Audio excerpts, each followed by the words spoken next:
It's the third week in May, and here in the Zauber garden, the herbs are all doing very well. The asparagus beds are going full tilt. Boy, we've been eating a lot of asparagus. Tomatoes are coming up, peppers are coming up, but today my focus is trimming the scapes off the garlic. That's a project I've already begun. Garlic's one of the greatest things you can grow, A, because it's really easy. You plant it in fall like you might do any spring flowering bulb. And then B, you wait till this time of year and you cut those scapes, these things. Different styles of garlic, varieties have different types of scapes, different sizes and stuff. Anyway, you cut these off because we don't want the energy going into the flower, which is what this will become. We want the energy going into the bulb, which is what we're going to use for culinary purposes. So we cut off the scapes. You can eat them in a scape pesto. I like to make them with a scape butter. So we're gonna take them in and process them, but first I just thought I'd show you a little bit about how to go ahead and get the most out of your garlic plants by cutting off the scapes. It's an easy process. Come on, come along, let's cut a couple. So this particular raised bed, I have an inner planting of onions, scallions to be more precise, several different kinds of garlic. There's some potatoes over here, and I have planted lettuce in between because we eat a lot of lettuce. And the best place to get it is from your garden fresh. Scapes, that's what we're here to do. So this is a scape, you can see it. S-C-A-P-E, scape. All right, we're just gonna take a little trimmer, any kind of a nice implement to cut. Just go right down in there and snip it off. There you go. I'll cut a couple more, we'll put it in a basket. I try not to damage the leaves around it because I want these to keep sucking in the energy from the sun and sending it right down to the bulb. And again, that's why I'm cutting off this potential for a flower here. Another scape. Sometimes you have to look closely because those little scapes can hide out and hang out. Yep, there's one. There's two of them hiding in there.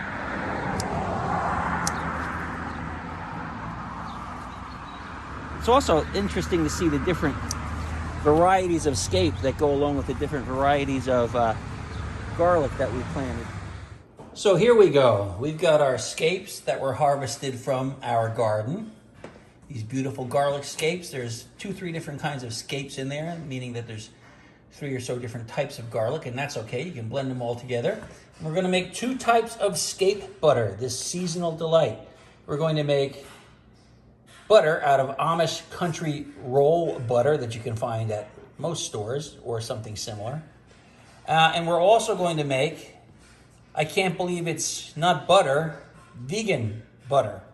Because sometimes you don't want to eat this butter, you just want to have that butter. But most times you really want this butter. So let's make it. So the I can't believe it's not butter is already really soft. The roll butter we let sit out for a while so it softens up, because this really only works if your main ingredient here is nice and soft. It'll give a good blend.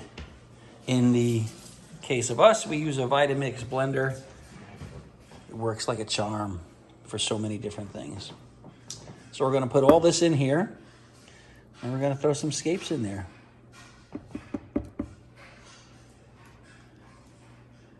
That's right, get it all out in there, yes. All right. So the roll butter is a 2-pound container. The I can't believe it's not butter vegan product is a 1-pound container. So we're gonna divide our scapes into thirds.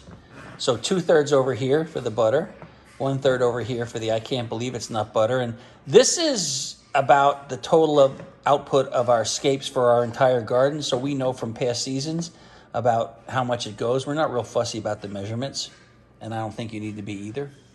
And the lid is on. And what are we gonna do here?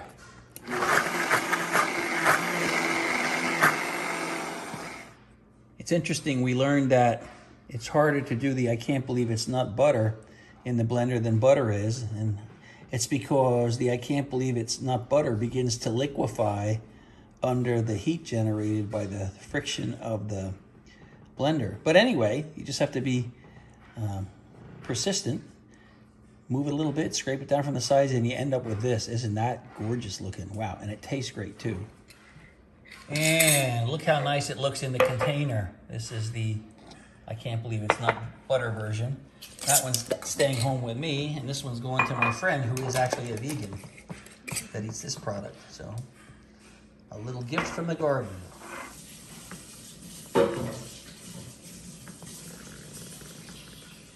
thought you might be interested again to see that the scape of the garlic, that stalk that comes out this time of year, May, is just the flower. And if you take that protective cap off of it, which eventually happens in nature, there you go. You can see that there's all those little flowerlets are ready to bloom. But this takes energy away from your garlic that's in the ground. So this is why you consume this, either in a pesto or here like we're doing to make scape butter.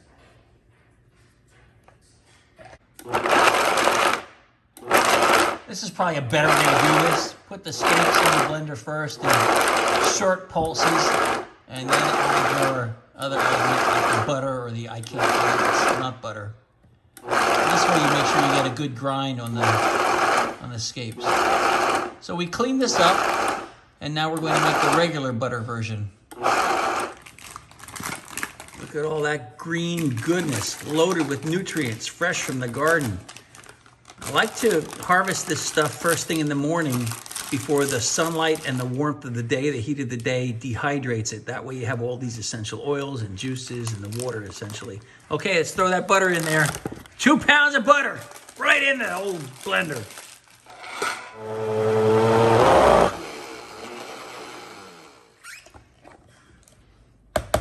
And it sure doesn't hurt to go ahead and smash those ingredients together as well. By hand. Before you had appliances, this is exactly how you done it. You would have softened the butter up, put it in a crock, smashed up the garlic scapes, and then blended it by hand. We're doing a combination here. So once you see that you don't have any big chunks of green scape left, it's pretty much done. Use your own judgment. I mean, you can make it as coarse or as fine as you want. The truth is, if you had some big chunks of scape, that wouldn't be any big deal because you're going to use it on some cooked food like whatever, potatoes or whatever you use this on. I mean, you can even top a steak with this, which would be amazing. So let's bottle it up, and then you can freeze it, and this is what we do. And we just finished up, what would you say, about a month ago? Last week. Last week, a year's supply of the same product that we made last year from the garden. This is what we do. We use this size jar. What size jar is that? How many ounces? 8 ounces. That's an 8-ounce jar. There you go. And, 8 ounces of this for 2 people, this lasts us a long time. Like I said, we'll make several containers of this and freeze it, get it out when we want to use it. And then once you unfreeze it, you keep that one out in your refrigerator and use it as you go. And that lasts us a year. And it is so good. Now you could use chives. If you grow chives, you could cut chives and do this all year long. The same way you could make your own chive-infused butter or cream cheese. And you could do the same thing with cream cheese with this garlic scapes that we're doing here. So the variations are very flexible and there's lots to them. It's just fun to get out there and experiment and then enjoy the fruit of your labor on the table later on. So get out there and make some garlic scapes. Now's the time of year, if you don't grow them, you can find them at farmers markets.